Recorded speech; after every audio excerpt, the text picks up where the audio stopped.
Bonjour à tous, ce matin direction l'Espagne pour retrouver à nouveau le français Théo Hernandez à la une de Marca.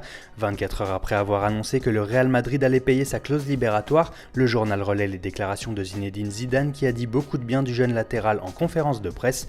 Mais l'Atlético Madrid espère encore avoir son mot à dire dans ce dossier. Le président Cerezo a déclaré « Théo appartient à l'Atlético et j'espère qu'il sera encore là en septembre ».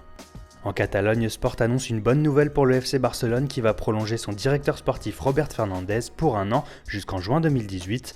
Une information plus importante qu'elle en a l'air puisque le Barça va devoir gérer dans les prochaines semaines l'épineux dossier de la succession de Luis Enrique, sans oublier le recrutement de plusieurs renforts. D'après le journal, les Blaugrana devraient encore dépenser sans compter, notamment pour s'offrir un ou deux latéraux de niveau international. En Angleterre, Manchester City joue très gros ce soir face à Chelsea puisqu'une défaite pourrait définitivement écarter les Citizens de la course au titre après l'élimination en Ligue des Champions. Alors Pep Guardiola a prévenu ses joueurs, ils jouent tous leur avenir au club dans cette fin de saison, personne n'est protégé. Ce n'est un secret pour personne, un grand ménage estival pourrait être effectué cet été pour que l'Espagnol puisse bâtir un effectif à son image. Et visiblement, les Sky Blues se sont déjà mis au travail en interne puisque le Daily Star nous apprend que City serait très intéressé par le défenseur de Valence, José Luis Gaya. L'international espagnol de 21 ans est très courtisé, mais Guardiola a un argument de choc. Il compte offrir Eliakim Mangala comme monnaie d'échange. Le Français évolue déjà dans le club ibérique cette saison en prêt. Et pour terminer avec cette page anglaise, on retrouve Zlatan Ibrahimovic à la une du Sun.